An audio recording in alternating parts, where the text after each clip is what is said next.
Hi everyone, welcome back to my channel. My name is Monty and today we are just gonna be having a little bit of a cozy time. I have some hot tea, I've got a blanket. It's rainy and overcast outside, so I thought I would just film a video for you all. And for this video, we are going to be talking about 6 books that I have read and loved in my past that I would like to reread in the very near future. One of my goals for 2024 was to reread more favorites of mine, and March has come and gone and I haven't reread a single book.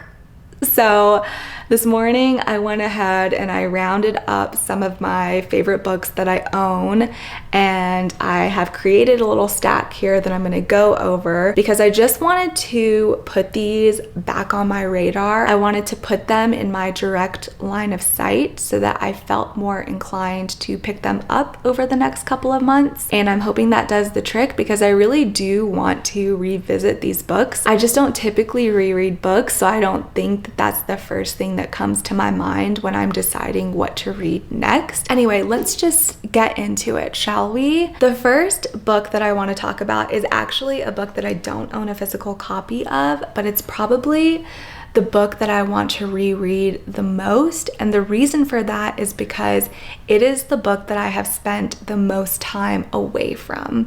I read this book when I was 16 years old, and that book is The Glass Castle by Jeanette. This book marks sort of like a turning point for me in my reading journey.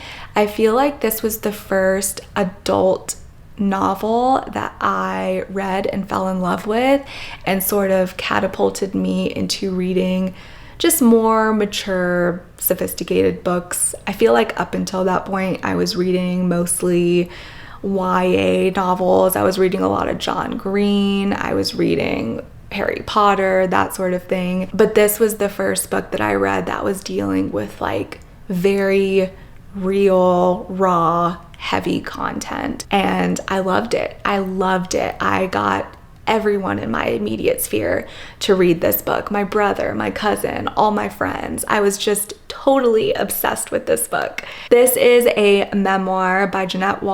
It's her coming of age story. It's about her upbringing with her very dysfunctional family. They lived a very nomadic lifestyle. Her parents didn't really want to root themselves anywhere. I think they may have been running away from the law, or I'm making that up. I might be making a lot of this up if I'm honest, because I just don't remember all of the details at this point. I'm pretty sure that there were periods of homelessness that this family dealt with, but the interesting twist was that the parents sort of desired that lifestyle. They wanted to be homeless and they wanted to raise their kids to fend for themselves. And so yeah, it just ends up being Jeanette Wall's account of her childhood, and it is so interesting. Again, I don't remember a ton of what happens, which is why I want to reread it, but I do remember where Jeanette Walls ends up and where her parents end up, which I'm not going to share because that would be a spoiler, but it is all just so gripping. I couldn't tear my eyes away from the book. It is very reminiscent of Educated by Tara Westover, which was written after The Glass Castle, but the stories are very similar just in terms of these two women growing up in very dysfunctional families and how they come out on the other side. They are stories of resilience, and I am just really excited to return to this and see if it still stands up in my mind, because I always tout this as being one of my favorite books of all time, but I also haven't read it as a fully grown adult, and so I'm really curious to see what my take on it is as a 30-plus-year-old compared to how I felt when I read it as a 16-year-old. The next book that I would like to reread is Middlesex by Eugenides. I have mentioned this in a couple of other videos, but I just have to mention it again. I read this book in college and was totally enamored with it. I read it while I was on vacation, and I was just like this the whole time in multiple pictures. I couldn't pull myself away from this story. It was so good. It is a generational story in a sense. We are following the grandparents and then the parents of essentially our main character, Kalanithi. And this is mostly about Kalanithi coming of age story. They're grappling with their gender identity, and we get to see how Kalanithi wrestling with their sexual and gender identity is very tied to their grandparents and their parents' story. And it is so fascinating and so unique and so unlike anything else I've ever read to this day. I want to remember all the little details that I've forgotten since the first time that I've read it. And this is just one that I am really, really excited to return to. The next book needs no introduction. It is a book that everyone and their mother, brother, sister, cousin, niece, nephew have read, and that is The Seven Husbands of Evelyn Hugo. I read this in 2020. I remember exactly where I was sitting when I read it. I remember exactly how I was feeling when I read it. And that feeling, honestly, is a feeling that I am constantly chasing with all the books that I read. My experience reading this book is the reason that I read. That's how I feel about this book. I am a huge Taylor Jenkins Reid stan. I love everything that she puts out. 2 of her books made it to my top favorite books of 2023 if you want to go watch that video. But this was the first. This was the first Taylor Jenkins Reid book that I ever read, and I fell in love so hard with it. It's another book that I've tried to get everyone and their mother to read. It's just so good. The whole world knows it. I'm not unique in this opinion of mine. But if you don't know, this book is about Evelyn Hugo. She is a Hollywood star, and she has had 7 husbands in her lifetime.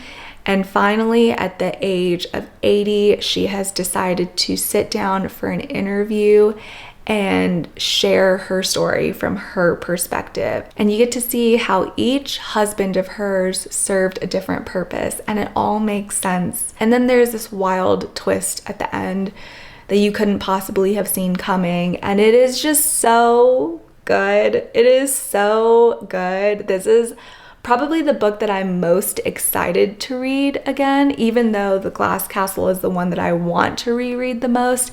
This is the one that I'm the most excited to read again, just because I know it's going to be good. I have no doubts that I'm going to love it the second time around, and I just can't wait to consume the book again and to remember all the things that I've forgotten. I remember after I finished this one, I knew that I wanted to reread it, but I wanted to give myself enough time so that I would forget a lot of the story.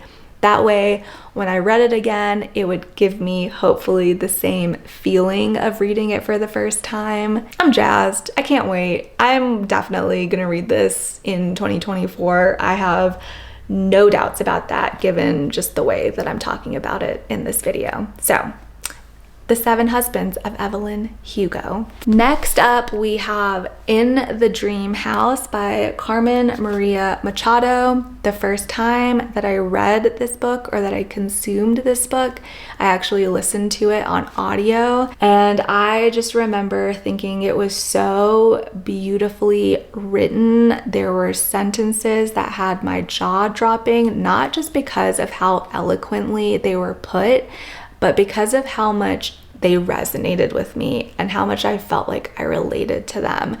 And so when I got done listening to the book, I decided to go ahead and purchase it so that I could reread it and underline those quotes, and I haven't done that yet. So I'd really, really like to do that at some point in the near future. This book is a memoir that's kind of told in this very unique, suspenseful way. It's about the author's experience in a same-sex abusive relationship, and it is honestly just one of the most well-written books that I've ever read from my memory, and so I really, really want to revisit this one. The next book that I have is another memoir. I freaking love memoirs. They're one of my favorite types of stories to read just because they are real life stories, and I feel like there's so much to be learned from other people who have been through hardships or who have lessons that they want to share. And this book is When Breath Becomes Air by Paul Kalanithi. Paul Kalanithi was a Stanford educated neurosurgeon who was diagnosed with stage 4 lung cancer, metastatic, terminal. And this book is just him recording his experience facing mortality, both from a healthcare perspective, given that he is a neurosurgeon, or that he was a neurosurgeon, and also from his own personal perspective of dealing with this diagnosis. This is the only book in my recent memory that has made me cry, and it didn't just make me cry, it made me weep, it made me sob. I was gasping uncontrollably. And it's just so wild because I knew how the book was going to end, and it still had such an emotional impact on me. I am not one to cry easily in books. I pretty much never cry. This is actually the only book that I can think of where I have cried ever. So I feel like that's saying something. But it is just so well done. It is so heartbreaking. I think it's an essential book for anyone who works in healthcare to read. I was actually assigned this book to read in grad school. Thank God for that, because it's one of my favorite books ever. But given that I am a healthcare provider in my own right, I think that this is the book that I should reread and revisit every few years, because I just think that it is that important of a read. So, When Breath Becomes Air. If you haven't read it, highly recommend. The last book that I want to reread is a book that I didn't even know I wanted to reread until yesterday. So in our living room, we have this little bookcase display shelf unit type of thing, and we have about 10 books on it. A few of them are just my favorite books of all time, and then a few of them just have really eye-catching covers that we wanted to put on display. And my boyfriend last night was searching for a new book to read, and I think I've mentioned in the past that he is a voracious reader. He's probably read like 40 books this year already. It's insane. But anyway, he was looking for a book to read, and he pulled this book out that's kind of hidden on the shelf. And he was like, "Oh, what's this book about? Do you recommend it? Did you like it? Do you think I'll like it?" And I was like, "Oh yeah, I read that a few years ago, and I thought it was gripping, but I don't know if you'll like it. I really loved it." And he was like, "Oh, let me just give it a shot." He sits down on the couch at around 5:30 p.m., doesn't get up once, finishes the book in a single sitting by 9 o'clock, and is sobbing.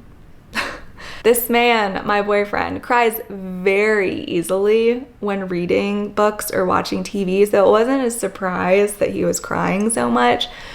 But oh my gosh, did it make me want to reread this book. And I hadn't thought about revisiting it, even though I did give it 5 stars the first time I read it.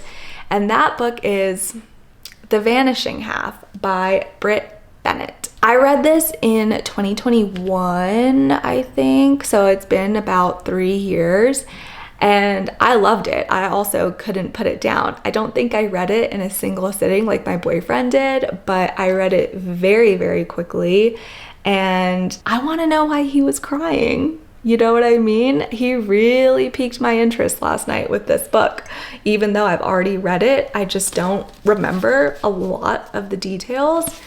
I know I keep saying that about all of these books, but it's true. I just don't remember much of any of these books. I don't know if I just have a poor memory or if this happens to everyone, but regardless, what I do remember about this book is it's about 2 twin sisters, identical twin sisters, who are living in the South, and they are Black women who can pass for being white. And one of the sisters chooses that route. She decides to live her life as a white woman, while the other sister stays in the South and lives her life as a Black woman, like the Black woman that she is. And I don't really remember what happens from there.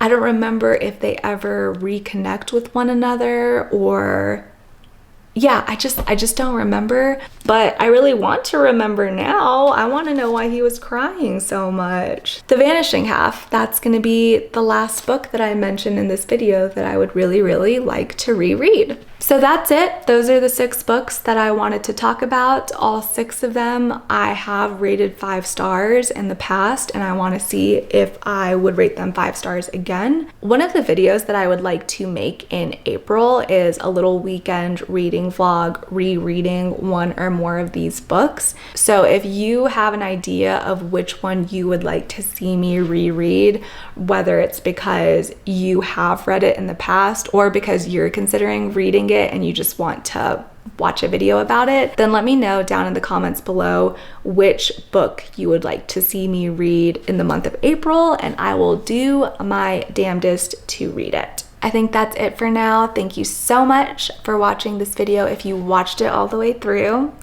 and I will see you in the next one. Bye.